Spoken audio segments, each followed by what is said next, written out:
There's been a lot of negative stuff said about Desmond Ridder recently, which has been understandable because he's been horrible to start the season.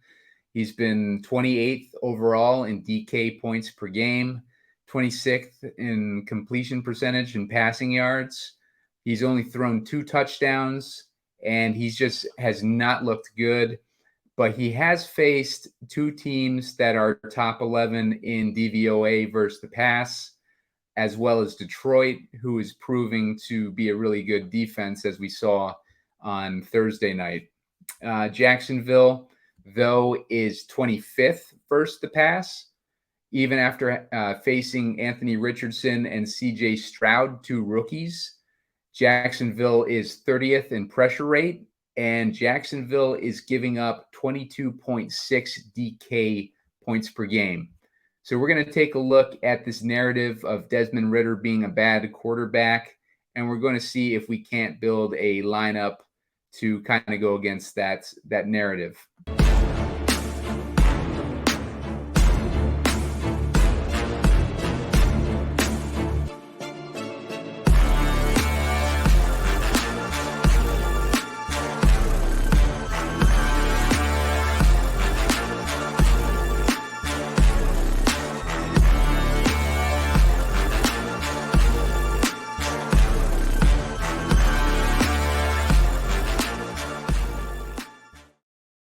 Hey, what's up, guys? I'm Simon Edwards at Pumacom with Heat Seeker Sports, and you're watching Gamescript. Gamescript is a show where we analyze individual matchups for these DraftKings Showdown contests, and today we're going to be doing the Jacksonville Jaguars versus the Atlanta Falcons, and they are playing a London game. So this is a showdown slate for us, and we get to get an early showdown in before the main slate starts tomorrow. So good stuff there. So they have a decent sized contest on DraftKings right now. It's about a $400,000 prize pool. There's 31,000 entries in it. It's about 17,000, 18,000 full right now. So still time to get your entries in. We're going to be taking a look at some lineup building here that, kind of, we'll do one lineup that supports a Jacksonville build. I do think that Jacksonville has a good chance of winning this game tomorrow. I think I would actually take them to win this game, but I do think that Desmond Ridder has been getting a lot of criticism against him, and I think when you hear all these negative criticisms about a player just piling up, a lot of times it'll be a good opportunity to kind of take advantage of maybe the negative sentiment that the field might have against them. It's a buy low kind of situation. So let's take a look at this game and see if we can't build a couple lineups here. All right, so we're looking at the player pool here, and I think Bijan Robinson doesn't have the best matchup against Jacksonville, but it's Bijan Robinson. He's going to be, like, from a raw points perspective, he's going to be heavily involved in this game.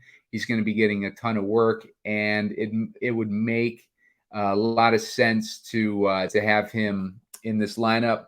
Both these teams against running backs are top 10 DVOA against the rush, and both are allowing under 16 DraftKings points per game. So that's not good for Robinson. It's not good for ETN. It's not good for Algier, any of these guys who are rushing in this matchup. Atlanta is 14th, and Jacksonville is 17th versus passes to running backs, though. So that gives us a little bit of hope there with Bijan, and I think he's just going to be too big of a part of the game to ignore. As far as captain on this first build, there's a few different options. We'll go over this player pool and see who we like. Bijan is an obvious captain. I think he'll probably be the highest owned, but I'm not going to be putting him in captain tomorrow. I'm not doing a whole bunch of lineups, but for the limited lineups that I am doing, I'm not going to have any Bijan in the captain. But if you're doing a lot more lineups, I'm probably going to do about 10. If you're doing a lot more than that, then it would make sense to put Bijan, obviously. Travis Etienne, I'm not going to have much exposure to Travis Etienne at all, unless it's a build where I see Jacksonville getting to a significant lead early on. If you want to write a game script like that, I think those are the ones that are going to make the most sense for Travis Etienne, because those situations when the Jaguars are going to take a decent sized lead right off the bat and take away Atlanta's ability to run the ball and force Desmond Ridder into throwing, I think there's going to be a lot of mistakes. I think that's going to benefit Jacksonville's defense, and I think that's going to give ETN opportunity on the Jacksonville side. So I like ETN in those builds where you have a significant lead by Jacksonville maybe early in the game.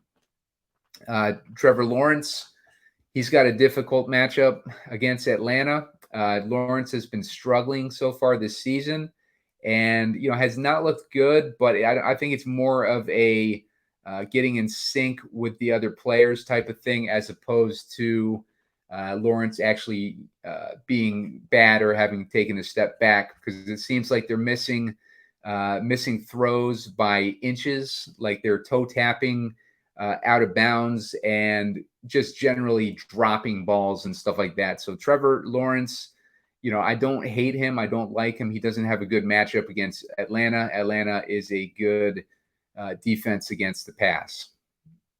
Calvin Ridley, he has been struggling.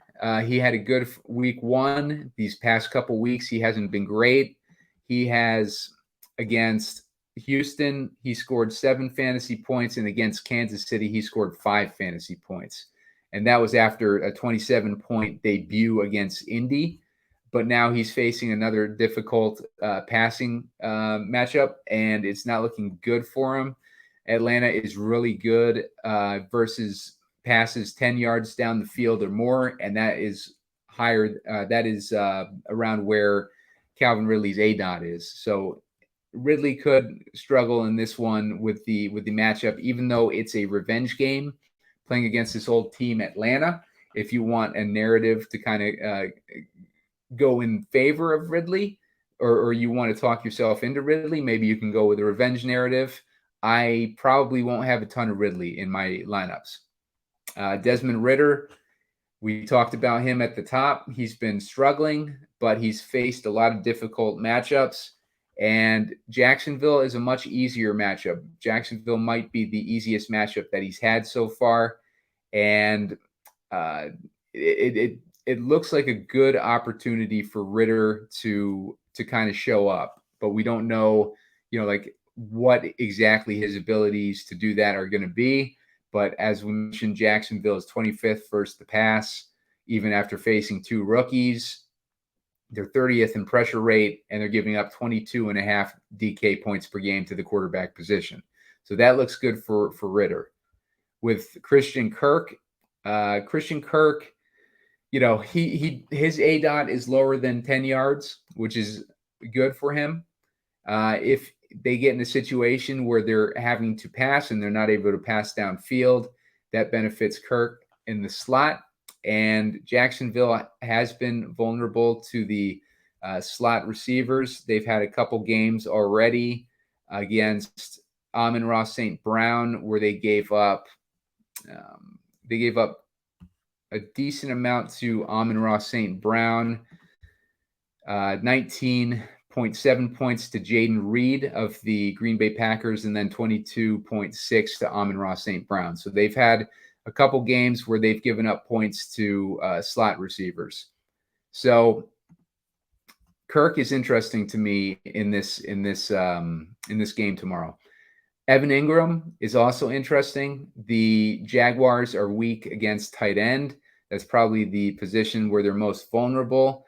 They've given up 15 points per game to tight end position, and that is among the worst in the league. So that sets up Evan Ingram to have a pretty decent day in London.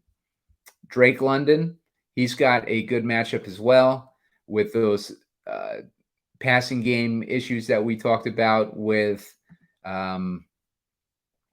Jacksonville. And just in general, Jacksonville's allowing 22.6 points per game to the wide receiver position, the wideout position, and Drake London just looks like he in general just has a good matchup. So Drake London could come out of his funk, especially if we have a game script that kind of supports Atlanta needing to throw against Jacksonville.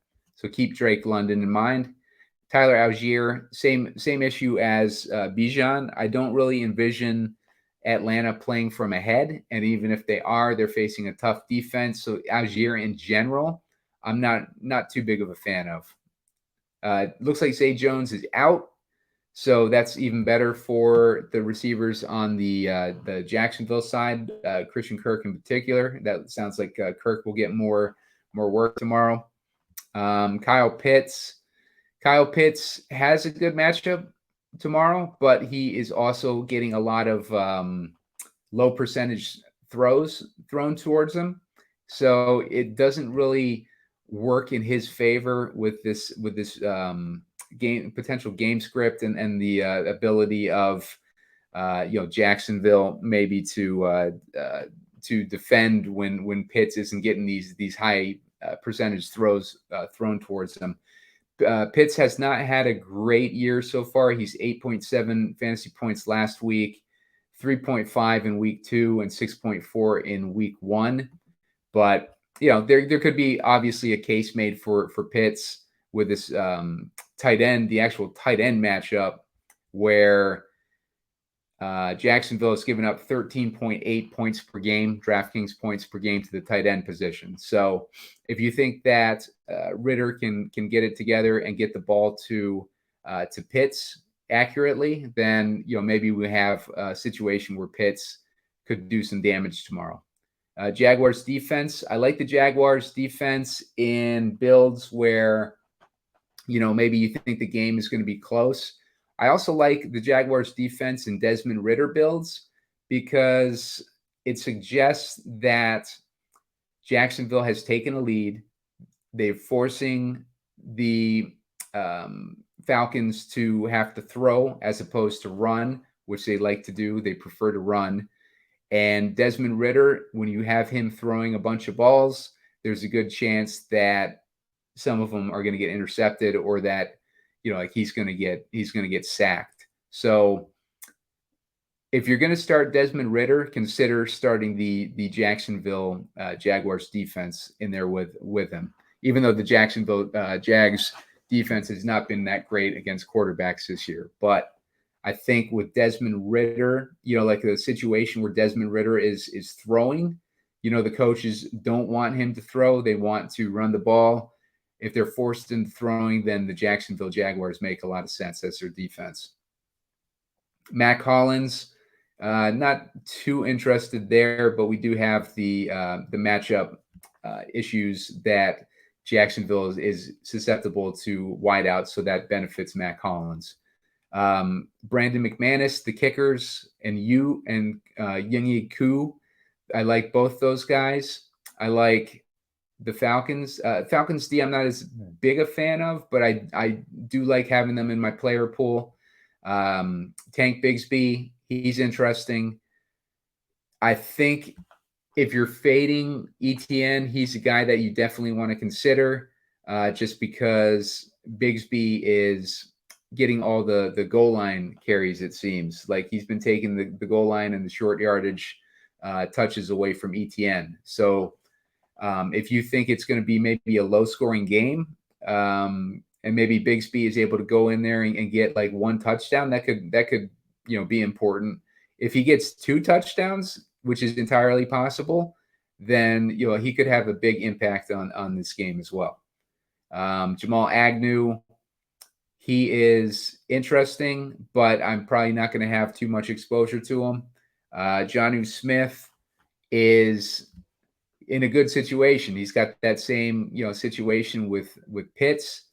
Jonnu's had some big games, even though like Pitts is getting a lot of usage.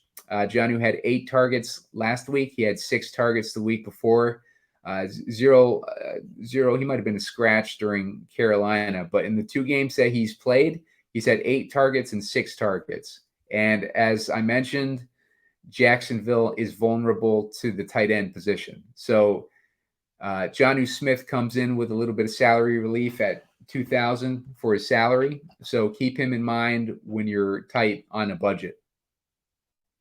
Other than that, I don't really see too many people below that. If Cordero Patterson plays tomorrow, that's one you're going to want to keep an eye on because he's only 600. And we know that he will probably be a part of that offense. Like I'm sure they'll have a way to get him involved, figured out. Coming off of injury, we don't know how that will look though. So, just keep him in mind as a flyer at $600 because you never know. Like keep an eye on the reports heading into the game tomorrow. Keep an eye on Twitter to see, if there's any hint on what Patterson might do tomorrow. Follow some of those beat writers because he could end up being an important piece to have tomorrow. So other than that, I think that's pretty much it for guys that I'm interested in, at least. So we can kind of mess around and see about building a lineup here. I have an idea of where I want to go for captain. I'm not officially sold on anyone yet, but like as far as what I've been doing, the lineups that I've been building,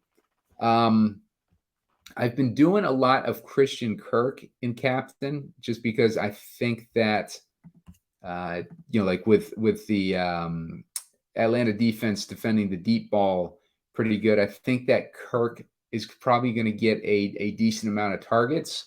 And we saw those two slot receivers that had, decent games, Jaden Reed and Amon-Ra St. Brown against the Atlanta defense in the past. So I like Christian Kirk as a captain option this week.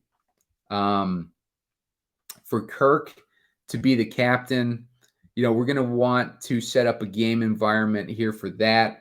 I think it makes sense to have Trevor Lawrence in lineups where you have Kirk as captain. But again, like Trevor Lawrence doesn't exactly have the best matchup. Like when we're putting Lawrence in, we're hoping that he figures it out this week and he's able to get those close toe tapping, like out of bounds, like end up inbounds this week. So we'll see how he does there.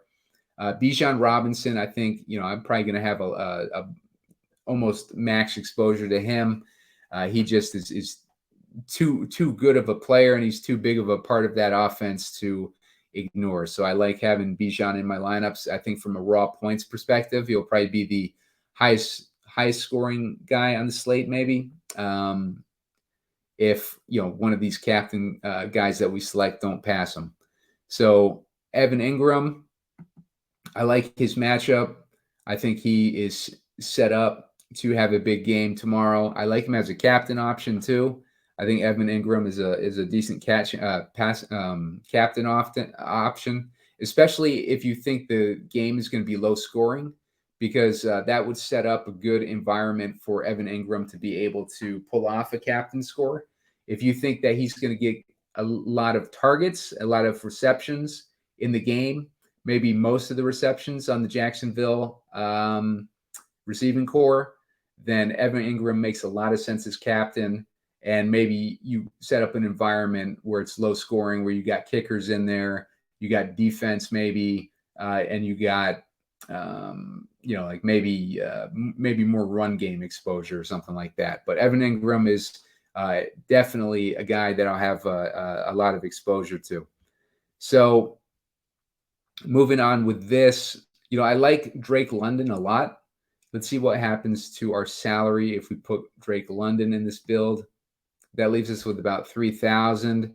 Like you put Drake London in that build, that sets us up with options like Agnew, Jonnu Smith, guys like that, who are more of a crapshoot. If you wanted to, instead of London, you could put in Pitts. I like London's matchup a lot better, but if you put in Pitts, you got options like McManus, Koo, the Falcons defense, and Tank Bigsby, guys like that. So you have a lot of options if you use Pitts.